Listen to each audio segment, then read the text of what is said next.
What's going on, guys? This is Slime Boss here, and it has been a very long time since I've recorded a Super Mario Land video. Pretty much the day before this video is going out, I'm finally recording the bonus episode for Super Mario Land 2, and wow. Yeah, it's been about 6 months since I recorded a video for Super Mario Land 2, and probably about exactly a year since I recorded a bonus video for the channel. So yeah, this is going to be a little bit of a rough one. But yes, welcome to the bonus video for Super Mario Land 2. If you're wondering where the bonus video for Kirby's Dream Land is, it should be coming out soon ish. I still have a few more videos to work on for Kirby's Dream Land 2, but it will be coming out soon, I promise. However, I won't be able to actually finish Kirby's Dream Land 2 until I can go back to making normal videos in August. As I announced before. But if you guys don't know how the bonus videos work, I don't even remember how bonus videos work, but let's figure it out together. First, we talk about the post game. So what happens after you beat the game? If there's not anything significant, because if there is something significant, I probably would have covered it in a full video as another episode. But there isn't anything significant that happens at the end of the game, and basically just to say put something here.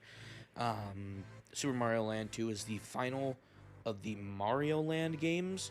However, there is a third Mario Land game that leads into the Wario Land series, which we will eventually cover as well. So yeah, basically Wario goes from antagonist to protagonist, if you don't know already, which you probably do.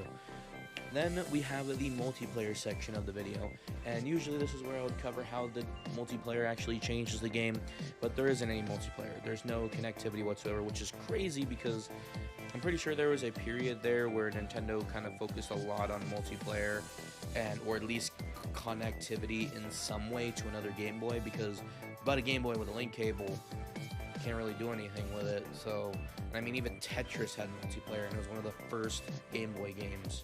So, I don't know. I don't have an answer for you. Mario Land 1 didn't have multiplayer either, so... And I don't expect it to have multiplayer, but maybe there was like a mini-game mode they could have added that would have had multiplayer, but nope, nothing regarding multiplayer at all. And finally, a fun fact. If you don't know, there is a part of the game where you go inside of a giant statue of Mario. And I believe this is called Mario Land, or Mario World, or the Mario Zone. That's right, they're called Zone. I thought it was Mario Land because it would be funny because you have a land in Mario Land called Mario Land. No, it's the Mario Zone. And in the Mario Zone, you travel through a giant toy version of Mario. And each level is almost like a different toy or a different focus. And one of the levels is a bunch of seemingly Lego bricks. But if you don't know, Nintendo, prior to being a gaming company, was actually a toy manufacturer.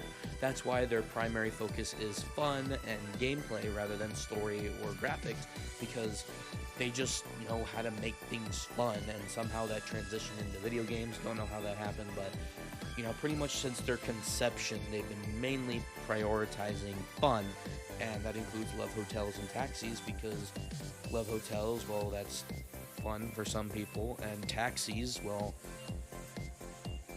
I mean, assuming if you're in a taxi, you're probably on vacation, so, I mean, that kind of leads to fun, right? And then, of course, Hanafuda cards, which is a game, and many other toys, including the Ultra Hand, which was recently referenced in Tears of the Kingdom. So, in this game, the reference is the NNB bricks, because if you notice, they're not Legos, right? They can't just rip off Legos, right? Well, they're actually NNB bricks.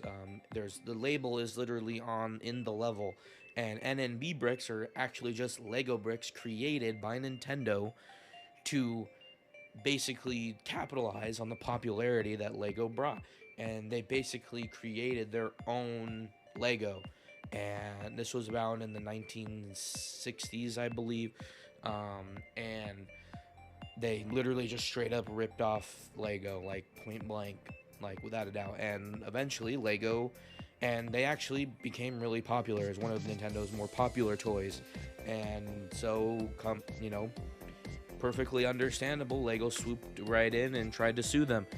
And they actually lost, surprisingly enough. Nintendo actually won the case, and I don't understand how or why. Don't have all the facts on it. I'm sure there's a Did You Know Gaming video on there somewhere. But they lost it, or Nintendo won the case, but ultimately they decided to discontinue the product in the early 1970s, which was right before the Game & Watch, and then eventually the Nintendo, or the TV Color game, I believe was technically their first console.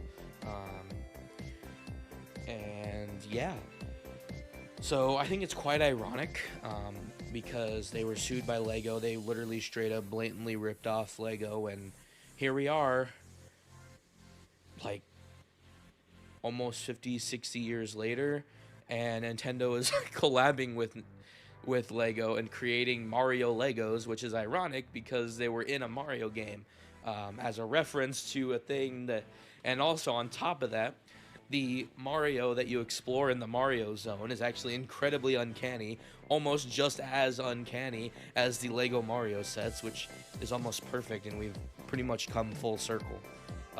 I find the irony in that just absolutely hilarious. And it's a very similar situation because Donkey Kong, which isn't in this game, and no, that's not a hint to a next Let's Play or whatever, but Donkey Kong, when it was first created, was Universal Pictures actually sued Nintendo over Donkey Kong because it was too similar to King Kong.